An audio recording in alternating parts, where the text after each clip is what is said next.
کوئی کس منہ سے منہ دکھائے گا؟ اس حد درجہ حاضر جوابی پر تالیاں بجنے لگیں۔ سر عظیم نے سکون کا سانس بھرا اور ان کی توقع کے خلاف بہت اچھے سے سب سنبھال رہی تھی۔ اچانک ایک سایہ دبے قدموں سے لان کی دوسری طرف گیا۔ وہ احمد نظامی کا تھا، جس نے نہ صرف چپکے سے دعا کی ویڈیو بنا لی تھی بلکہ ملک فہد اور دوسرے خاص دوستوں کے ساتھ بنائے گئے واٹس ایپ پر بھی شیئر کر دی تھی۔ جبکہ دعا آنے والے خطرے سے بے خبر ابھی بھی بھرپور اعتماد کے ساتھ سب کے سوالات کا جواب دے رہی تھی۔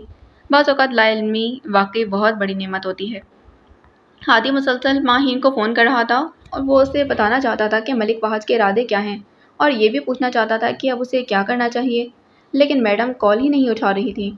خدا خیر کرے ماہین میڈم ٹھیک ہوں، ہادی نے بے اختیار دعا کی۔ وہ لوگ ایسی فیلڈ اور مشن سے وابستہ تھے جہاں ذرا سی کوتاہی اور لاپرواہی جان لے سکتی تھی۔ ابے تو یہاں پر کیا کر رہا ہے؟ چل نکل اور جلدی سے گاڑی میں بیٹھ، لڑکی اٹھانے کا ٹائم ہو گیا ہے۔ ہادی کے پاس سے گزرتے بلکہ بھاگتے ہوئے ایک گارڈ نے رکتے ہوئے پوچھا تو وہ جلدی سے بولا، تم جاؤ، میں بس ابھی ذرا واش روم سے ہو کر آیا۔ وہ جاتے ہوئے بولا، لڑکے جلدی سے آ جا، اگر تیرے آنے سے پہلے بشیر بھائی آ گیا نا تو تیری خیر نہیں ہونی۔ ہادی نے تابعداری سے سر ہلایا، ہاں ہاں بس 2 منٹ میں آ رہا ہوں، تم تو جاؤ۔ وہ چلا گیا تو ہادی ایک جانب ہو کر پھر سے ماہین کو کال ملانے لگا۔ اب اگر وہ کال نہ اٹھاتی تو ہادی کا ارادہ تھا کہ وہ ڈی ایس پی کو کال کر کے ان سے ہدایات لے گا کہ کیا کرنا ہے۔ باقی اگلی قسط میں۔